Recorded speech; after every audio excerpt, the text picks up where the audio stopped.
नमस्कार, मैं हिमांशु मिश्रा।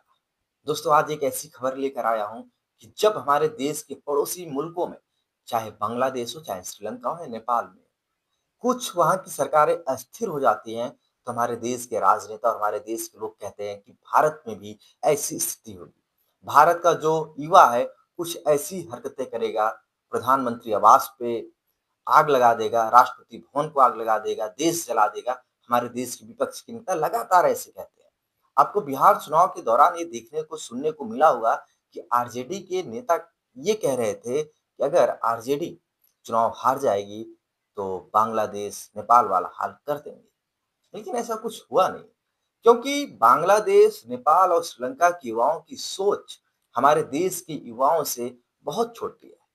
हमारे देश के जो युवा हैं, वो ये नहीं सोचते हैं कि हमें अपने देश की सरकारी संपत्तियों को नुकसान पहुँचाना है, बल्कि हमारे देश के युवा धर्म के बारे में सोचते हैं, राष्ट्र के बारे में सोचते हैं, उनका आने वाला कल कैसा हो, इसके बारे में सोचते हैं।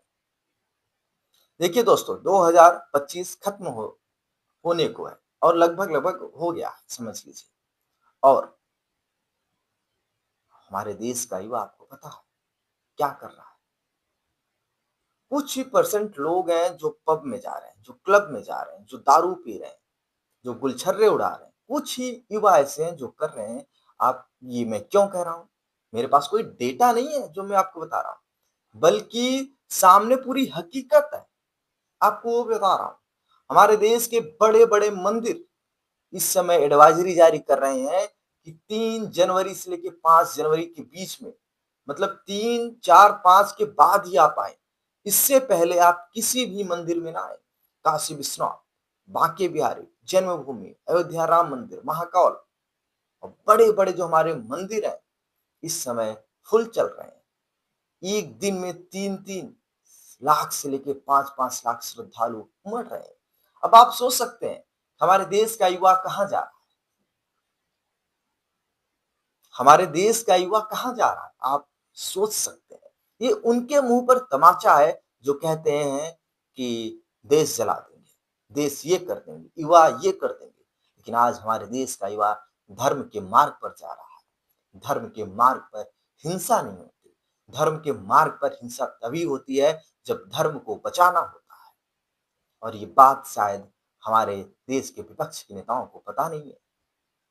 अब महाकुंभ में आपने देखा किस तरीके से भीड़ उमड़ी और फिर उसी महाकुंभ वाले जगह पर माघ मेला लगने वाला है और आप देखेंगे कि लाखों करोड़ों की भीड़ माघ मेला में उमड़ेगी।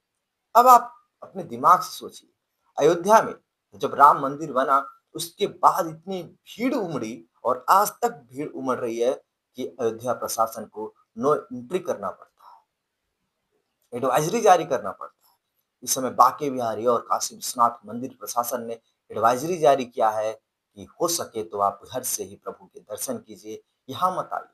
सारे घाट इस समय फुल चल रहे हैं। अब इसका फायदा क्या है? जो लोग नौकरी, नौकरी, नौकरी चिल्लाते हैं, उनके मुँह पर भी तमाचा है। जब ये भीड़ इन मंदिरों पर पहुँचेगी, तो वहाँ के लोगों से सामान खरीदेगी। इनकम किसका होगा? मोदी का हो रहा है? नहीं। योगी का हो रहा है? नहीं। बल्कि वहाँ के दुकानदारों का हो रहा है। जब ट्रेन से उस जगह पे पहुँच रहे हैं, बस से उस जगह पे पहुँच रहे हैं, तो फ़ायदा किसका हो रहा है? सरकार का हो रहा है ना। जब ऑटो वाले सवारी भर के ले जाएँगे, तो फ़ायदा किसका होगा? ऑटो वाला को होगा ना।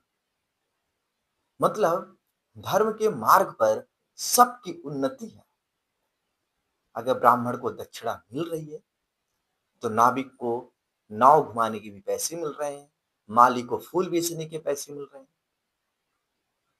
कुम्हार को दीपक बेचने के पैसे मिल रहे हैं।